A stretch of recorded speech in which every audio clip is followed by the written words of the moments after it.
Fala pessoal, tudo bem com vocês? Sejam bem-vindos a mais um vídeo aqui no canal. E no vídeo de hoje eu vou falar a respeito do caso da jovem chinesa Ying Ying Jong, que ocorreu no ano de 2017. E pessoal, aqui tá um calor do cão, então eu tô deixando meu ventilador ligado porque senão eu vou acabar derretendo. E se vocês ouvirem algum barulhinho aí no fundo, algum chiadinho, é ele, tá? E como vocês já sabem, se gostarem desse vídeo, deixa um like e um comentário que me ajuda muito. Então, sem mais delongas, bora pro vídeo.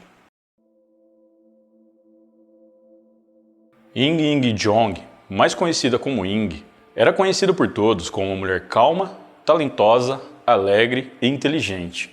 Ela nasceu em 21 de dezembro de 1990 e cresceu no distrito de Jianyong, cidade de Nanping, província de Fujian, na China. Ela era a filha mais velha de um casal de microempresários e uma garota brilhante, que sonhava em um dia ser professora universitária. Devido às suas notas excelentes na escola, ela foi imediatamente recomendada e aceita no programa de Ciências Ambientais da Universidade de Zhejiang em 2009. Depois disso, Ying foi convidada pela Faculdade de Pequim no ano de 2013 para fazer o seu mestrado em Engenharia Ambiental. Após a conclusão, ela descobriu uma oportunidade de estudar no exterior e ampliar os seus conhecimentos numa universidade de renome mundial. Antes de ingressar num programa de intercâmbio, ela ficou noiva do seu namorado de faculdade na China e o casal planejava se casar em breve. Em abril de 2017, a jovem se comprometeu com um programa no exterior e plantou novas raízes na Universidade de Illinois, na cidade de Champaign, que abrigava a maior população chinesa de estudantes nos Estados Unidos. Como visitante, ela participou de um grupo de pesquisa até o início do seu doutorado, em setembro daquele ano.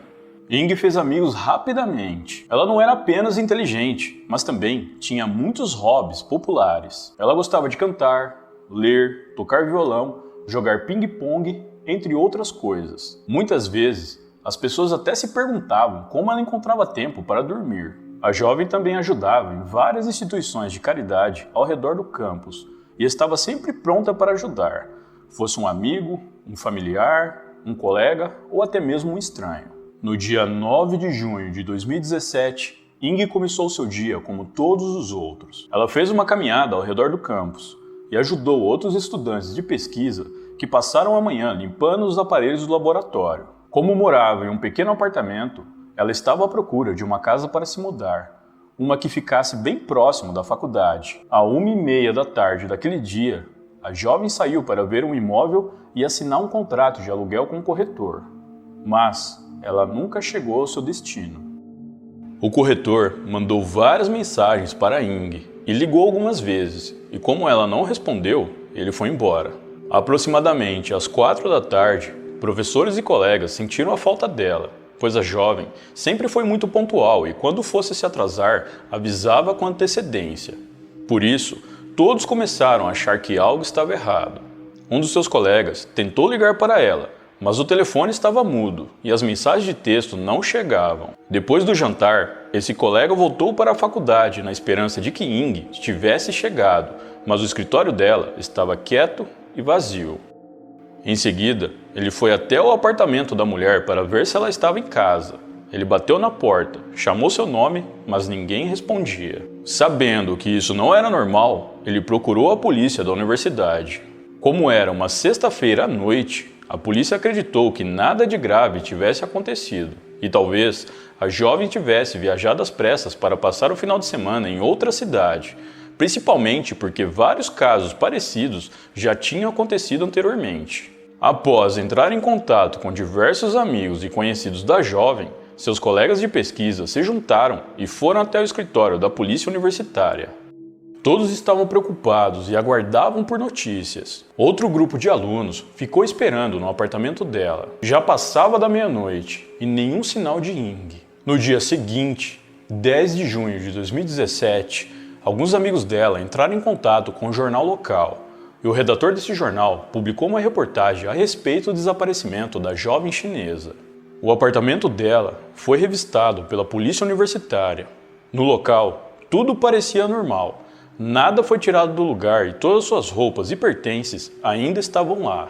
A polícia voltou a afirmar que a mulher realmente tinha apenas saído da cidade sem avisar e, como ela não tinha carro, provavelmente tinha viajado de ônibus.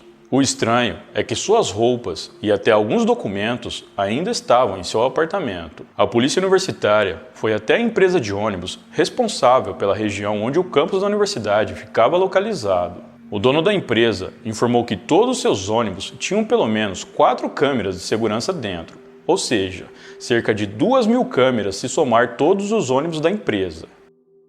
Após a revisão nas filmagens dos ônibus que circulavam nas proximidades do apartamento da jovem, a polícia descobriu que ela foi vista por volta da 1h30 pegando um ônibus em frente ao local onde morava. As câmeras internas do ônibus mostram a jovem caminhando em direção à parte traseira do veículo, onde se senta sozinha. Logo no início do percurso, Ing sai do ônibus, provavelmente para pegar outra condução. Ela é vista por câmeras de trânsito acenando para outro ônibus, mas esse ônibus não para. Em outro ponto, é possível vê-la esperando o próximo ônibus, ao sul da universidade. Nesse momento, uma outra câmera de segurança instalada em uma garagem próxima mostra um sedã preto circulando o quarteirão e indo em direção ao ponto de ônibus onde a jovem estava. O carro para ao lado dela, abaixa o vidro e o motorista a chama para perto. Os dois conversam brevemente. Ela abre a porta e entra no sedã.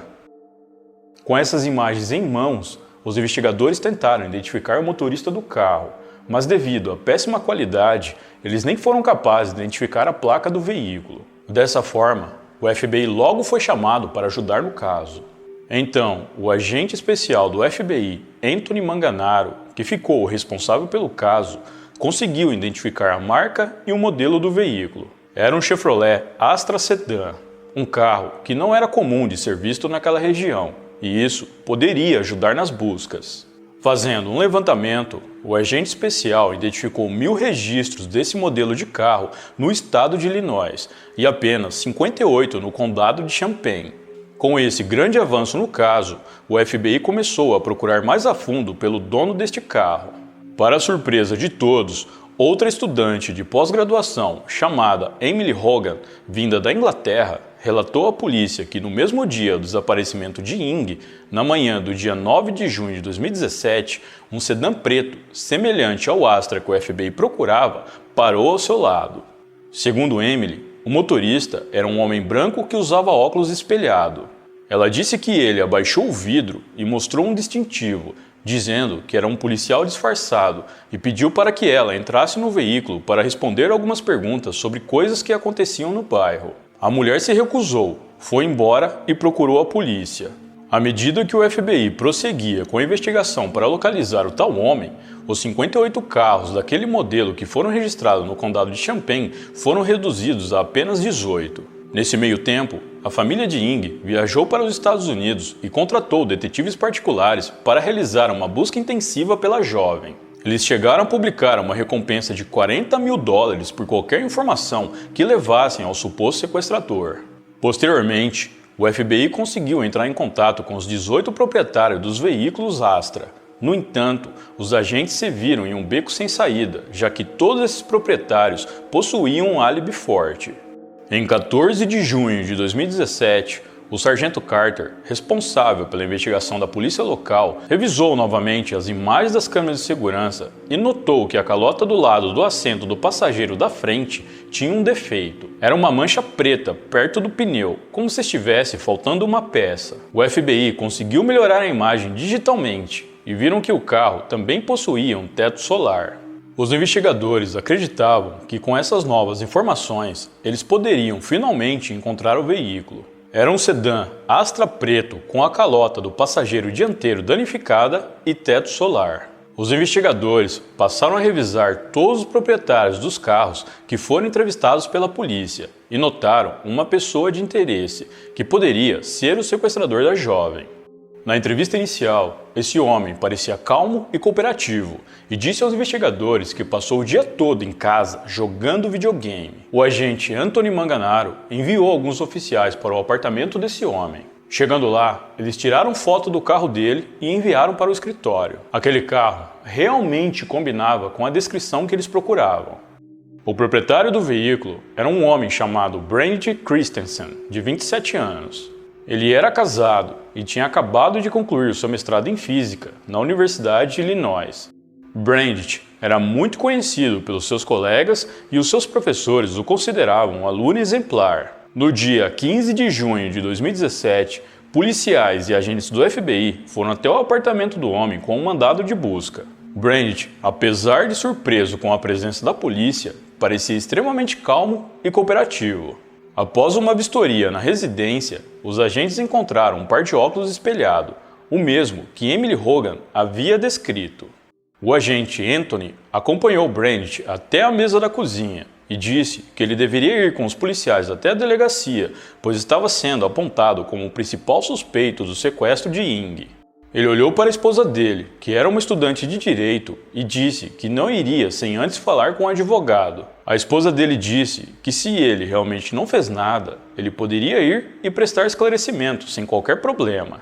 Chegando à delegacia, os oficiais disseram que ele estava apenas sendo ouvido e que poderia encerrar a entrevista a qualquer momento, mas que seria interessante que ele respondesse algumas perguntas. O homem relatou novamente que estava em casa no dia em que a jovem sumiu. Ele não mostrou nenhum sinal de preocupação e respondeu tudo o que lhe foi perguntado. Ao ser confrontado com as provas que indicavam que a jovem foi vista entrando em seu veículo, Brent ficou em silêncio por alguns minutos e começou a mostrar sinais físicos de desconforto e respiração ofegante. Ele disse que pode ter se confundido com um dia e talvez tenha realmente saído de casa.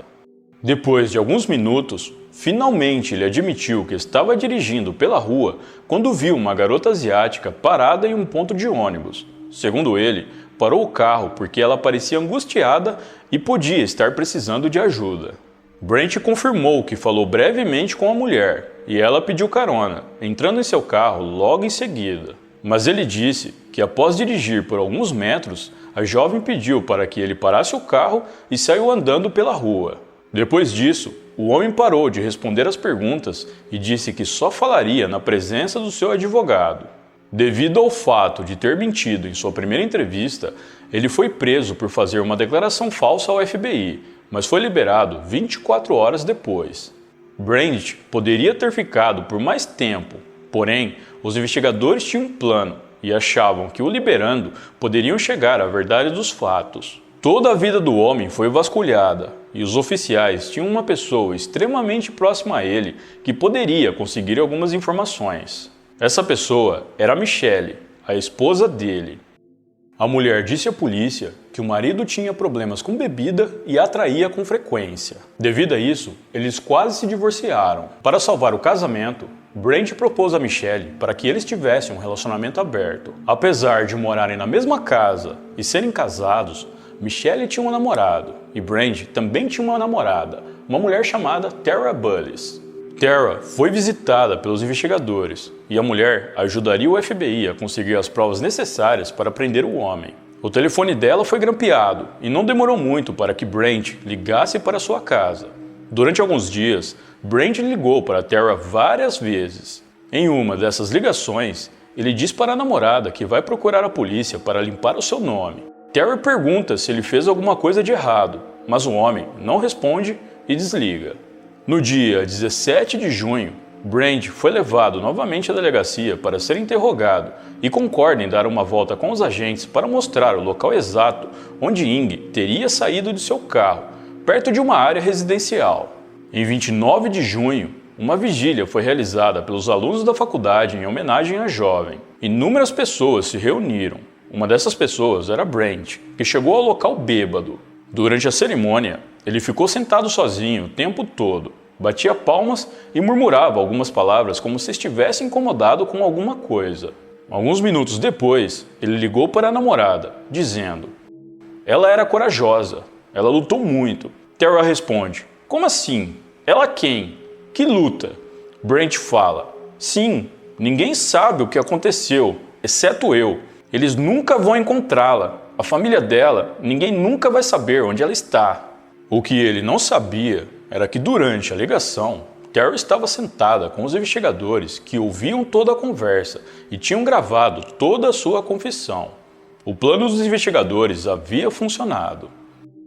No dia 30 de junho de 2017, o agente Anthony Manganaro indiciou Brent pelo sequestro de Ying Jong e ele foi preso na sequência. Apesar de todas as evidências que as autoridades tinham contra Brent, ele ainda continuou a negar que tenha feito algo com a jovem, e dessa forma, o paradeiro dela continuou desconhecido. No entanto, os investigadores tinham certeza que Brent não só sequestrou Ying, como também tirou a sua vida. Apesar de todas as evidências que as autoridades tinham contra Brent, ele continuou a negar que tenha feito algo com a jovem.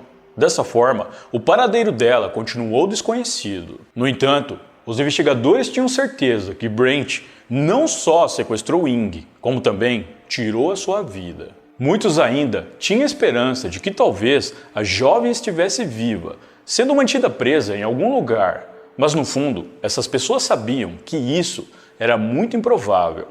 Em 12 de junho de 2019, mais de 2 anos após o desaparecimento, se deu início ao julgamento de Brent Christensen. A defesa alegou insanidade, dizendo que Brent era doente mental, sofria de alcoolismo desde a infância e tinha alucinações e mania de perseguição. A acusação mostrou que em uma busca feita no apartamento de Brent, eles encontraram um taco de beisebol com o sangue de Ying. O sangue só foi encontrado graças ao uso do luminol e outras manchas foram encontradas por todo o apartamento. Por algum motivo, apesar de ter negado que tenha feito algo com a jovem desde que foi preso, no tribunal, Brent finalmente confessou tudo. Ele disse que após pegar Ying na parada do ônibus, primeiro ele a agrediu e depois a forçou a ter relações. Na sequência, ele tirou a vida dela usando um taco de beisebol, o mesmo que os agentes encontraram em sua casa. Com Ying já sem vida, ele se livrou dela em um local que até hoje é desconhecido pelas autoridades, já que ele nunca quis contar onde era. Brent disse ainda que era o novo Ted Bundy e alegou que Ying não foi a sua primeira vítima, mas sim a 13ª. No entanto, a defesa, a acusação, a polícia, o FBI e os psicólogos não encontraram evidências que comprovassem essas alegações, pois nenhum crime anterior pôde ser ligado a ele. Em 24 de junho de 2019, um júri de 12 membros considerou Brent Christensen culpado pelo crime contra Ying Jong e 2 acusações de fazer declarações falsas ao FBI. E como o estado de Illinois aboliu a pena capital, ele foi condenado à prisão perpétua sem possibilidade de liberdade condicional. Apesar de haver apenas uma testemunha de acusação, que era a namorada do acusado, Tara Bullis, as esmagadoras evidências físicas e circunstanciais foram um fator determinante para que Brent fosse condenado. Atualmente, ele está cumprindo a sua pena na unidade prisional de Pine Knot, no Kentucky. Essa foi a história de Ying Jong, uma jovem brilhante e com futuro promissor que infelizmente foi vítima de um homem dissimulado e oportunista. Bom, pessoal, então é isso. Muito obrigado por me assistir até o final. Eu vou ficando por aqui. Um grande abraço e até a próxima.